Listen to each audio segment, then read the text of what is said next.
Skibidi Toilet is one of those things that I think a lot of people dismiss without ever taking time to understand what it really is. I know, because I'm one of those people. Up until very recently, I thought Skibidi Toilet was a series of videos that involved a head popping out of a toilet, and they were very popular, so much that Michael Bay wanted to turn it into a movie. And the funny thing is, that's not entirely wrong. However, it would be doing Skibidi Toilet a disservice to say that's all it was. After watching the first 38 episodes, which only took around 15 minutes, I was surprised to find out that I actually really enjoyed it. Does this confuse you? It confused me. Let's unpack this. To get started, what is Skibidi Toilet? Well, to put it very simply, it's a series of short videos. Most are under 30 seconds. They're made up of assets from video games like Half-Life 2 and Grand Theft Auto 4. And the first several, well, they shouldn't be overanalyzed. It's just nonsensical whimsy fun using these assets, making a head pop out of a toilet to a funny beat, and seeing how you can heighten that. It's just unbridled whimsy that came from this person's imagination.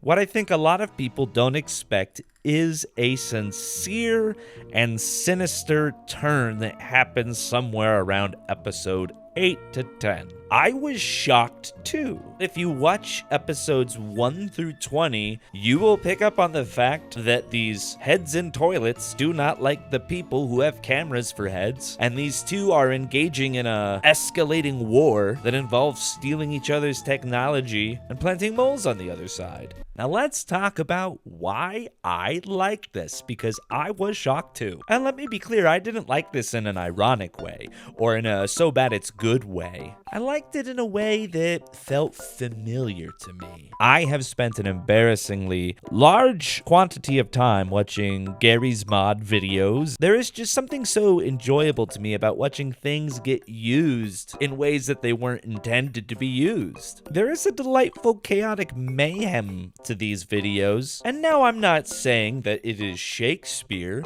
but there's a structure and a system that forms out of this chaos and mayhem, and it's earned. If you just walk down a Target aisle and you see a blind box of a head sticking out of a toilet, then yeah, you're gonna be like, I don't understand. But it didn't start there. It started all the way back when it was a head in a toilet and a dream. And in a world of AI craziness, there's something about Skibidi Toilet that feels so handmade, so crafted by a human imagination, that the way I Think You Should Leave is written, or that the way Smiling Friends is written. This is that same sort of comedy, just in a completely different format. That being said, I don't think it's for everybody. If you're not a fan of repetitive sounds, I'd stay away.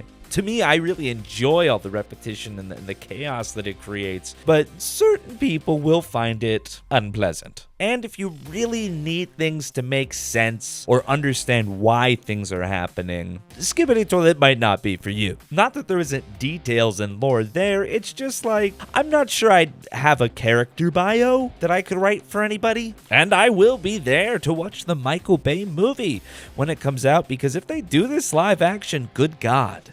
Good God, y'all. If you have dismissed Skibidi Toilet, I get it, but maybe spend time with it. So here's to you, Skibidi Toilet fans. You got good tastes. And I can't wait to have this video be pulled up years from now when someone tries to use that quote against me.